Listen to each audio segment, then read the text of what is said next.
Hello students, कैसे आप सभी? आशा करते हैं आप सभी ठीक होंगे। बच्चों, आपका अपने YouTube channel Vinod sir study points में स्वागत है। आज हम बच्चों हिंदी के टॉपिक सर्वनाम यानी कि प्रोनाउन के ऊपर बातचीत करेंगे। ध्यान से देखना है। जैसे आने वाले समय यूपीएससी की भर्ती आ रही है, एसएससी जीडी की भर्ती आ रही है, यानी जिस भी पेपर में हिंदी आती हो, देखना 2 से 3 सवाल मिलते हैं। आज के बाद इस वीडियो को देखने के बाद आपसे सर्वनाम का कोई भी प्रश्न नहीं छूटेगा, कोई भी गलत नहीं होगा। ध्यान से देखना है।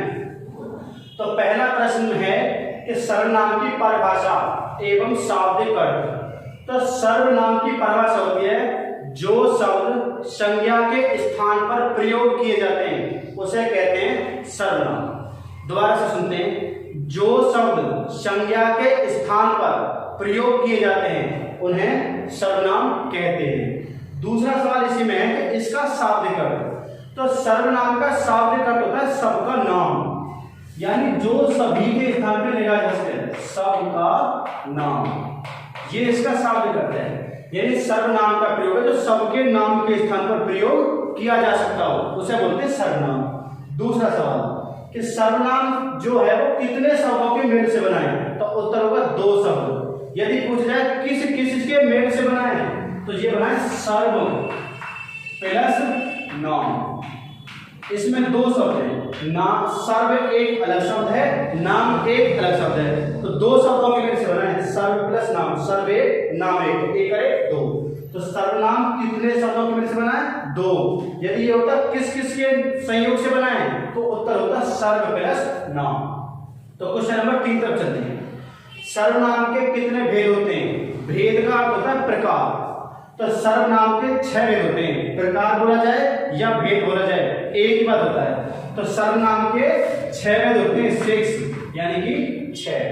क्वेश्चन नंबर 4 देखो बच्चों, ध्यान से देखना है। क्वेश्चन नंबर 3 और 4 में अंतर है, इसमें ध्यान से पहचानना है। क्वेश्चन नंबर 3 में दोबारा बता रहा हूं, ये पूछा जा रहा है कि भेद कितने हैं? तो सर्वनाम के 6 भेद होते हैं, 6। अब नंबर 4 क्वेश्चन में पूछा जा रहा है कि हिंदी में सर्वनामों की संख्या कितनी होती है?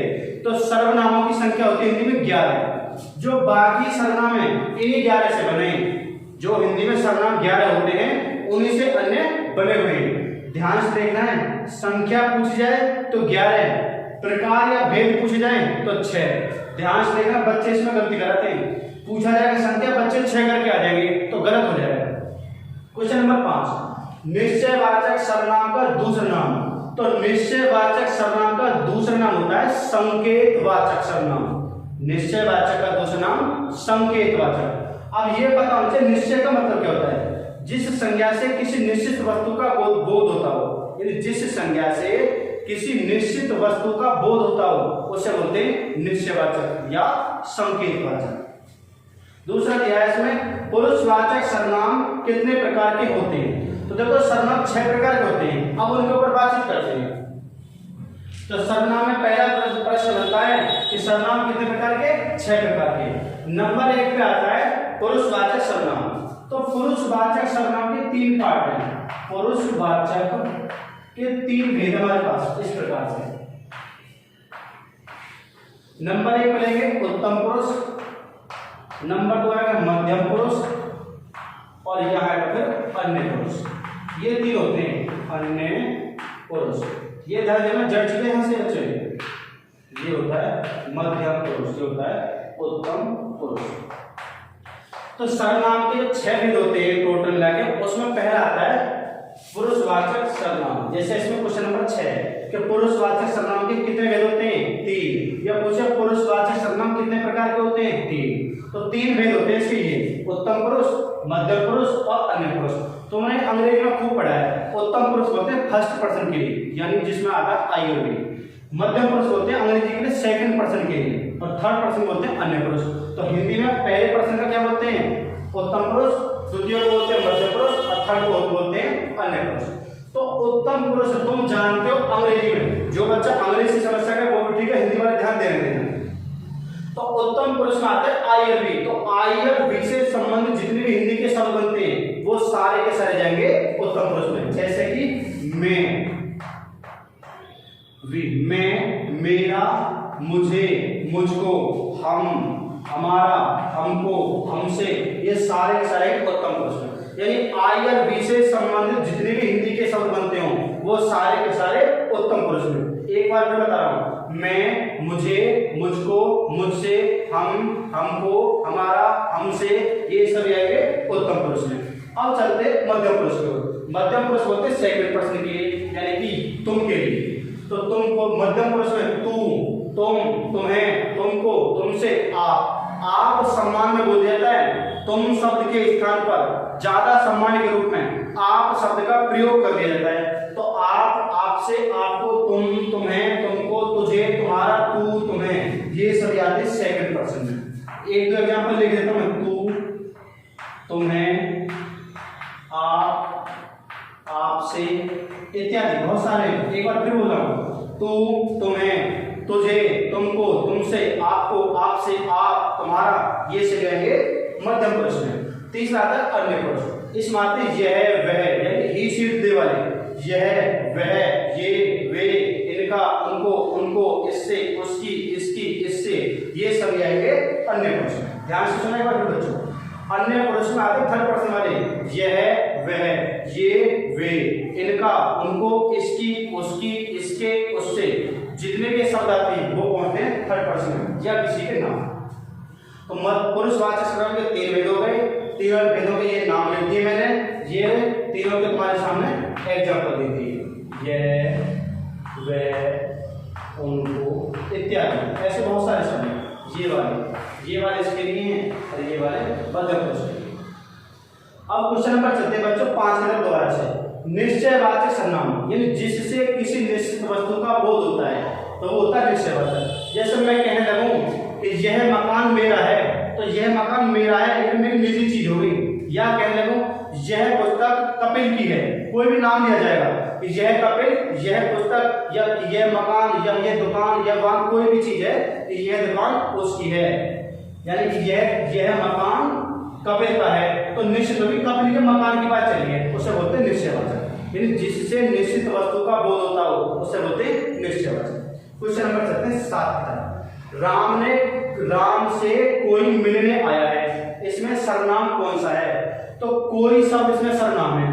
अब कोई होता है अनिश्चयवाचक, यानी कि जिससे निश्चित वस्तु का बोध ना होता हो, यानी जिस वाक्य में जिस संज्ञा से निश्चित वस्तु का बोध ना होता हो उसे बोलते हैं अनिश्चयवाचक सर्वनाम। तो कोई शब्द, कुछ शब्द ये आते हैं अनिश्चयवाचक में, कोई और कुछ शब्द होते हैं अनिश्चयवाचक के। तो क्वेश्चन नंबर 8, मैं स्वयं प्रश्न हल कर लूंगा। तो इसमें पूछा है इसमें सर्वनाम कौन सा है? तो स्वयं शब्द होता है निजवाचक सर्वनाम का। निज का मतलब है अपने लिए, जिस संज्ञा से अपने खुद के लिए प्रयोग किया जाता है, निजी काम के लिए। जैसे मैं अपने काम को अपने आप करूंगा, मैं खुद कहीं पर चलाते बोलूंगा मैं खुद चला जाऊंगा, या अपने काम को स्वयं करूंगा। ये 3 शब्द हैं, स्वयं, खुद और आप। यहां देखो आपका 2 सेंस बच्चा है, ये आप है अपने लिए, मैं अपने काम को अपने आप, तो मेरी निजी चीज मैं अपने वर्क को अपने आप ही करूंगा। तो यहाँ आ रहा है निजवाचक में। और मैं कह रहा हूँ आपसे सम्मान में कि आप कहाँ जा रहे हो, तो वो आएगा उत्तम पुरुष में। सेंस समझना ध्यान से। यहाँ आपका मतलब होता है कि अपने खुद के काम के लिए, खुद, निजी, स्वयं, आप, इन सबका ये कहते हैं, ये आते हैं निजवाचक में। और यदि आपका सेंस आ रहा सम्मान के रूप में तो हो जाएगा उत्तम पुरुष, मध्यम पुरुष में। आप, जैसे तुम शब्द के लिए सम्मान में बोल देते ज्यादातर कि आप कहाँ जा रहे हो, तो वहां आपका अलग सेंस है, यहाँ आपका अलग सेंस है। जब खुद के लिए सेंस में आए तो निजवाचक, और सम्मान के रूप में आप शब्द का प्रयोग हो रहा है तो वो आता है मध्यम पुरुष में। क्वेश्चन नंबर 9, यह चित्र किसने बनाया है? और लास्ट में क्वेश्चन मार्क। तो एक पहचान है, इसमें प्रश्न खड़ा करता है कि दूध में क्या करेगा, तो क्या रहा है, यानी प्रश्नवाचक शब्द। एक तो पहचान है क्वेश्चन मार्क की, और बीच मारा है किसने, तो ये होते हैं प्रश्नवाचक, यानी जिसमें प्रश्न खड़ा किया जाए तो होता है प्रश्नवाचक सर्वनाम। लास्ट में आते हैं जिसकी लाठी उसकी भैंस में सर्वनाम कौन सा है?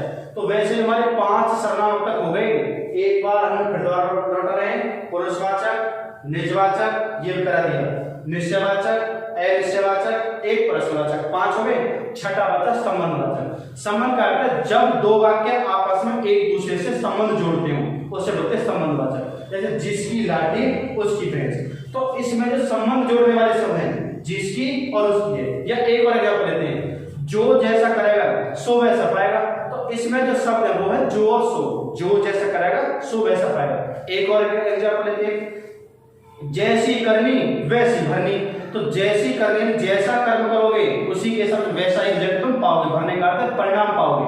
तो जैसी और वैसी आपस में कैसे हैं, संबंधवाचक। तो मैं 2-3 शब्द लिख दे रहा हूं, जैसी वैसी, जैसी करनी वैसी भरनी। तो ये आपस में कौन से आते हैं, संबंधवाचक सर्वनाम, यानी कि संबंधवाचक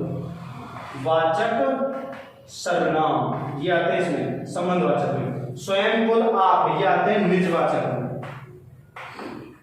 ये ध्यान रखना बच्चों, स्वयं कुल आप निजवाचक, जैसी करनी वैसी भरनी संबंधवाचक, जिसकी लाठी उसकी भैंस, तो जिसकी उसकी क्या है संबंधवाचक। बच्चों आज हम अपने टॉपिक को यहीं खत्म करते हैं प्रोनाउन के तो सर्वनाम के तो।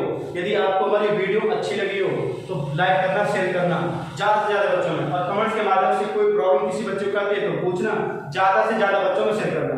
इतना तो वैसे बच्चों तुम्हारा दायित्व बनता है, तुम्हारे लिए फ्री में इतनी सेवा करी जा रही है, ध्यान से देखना।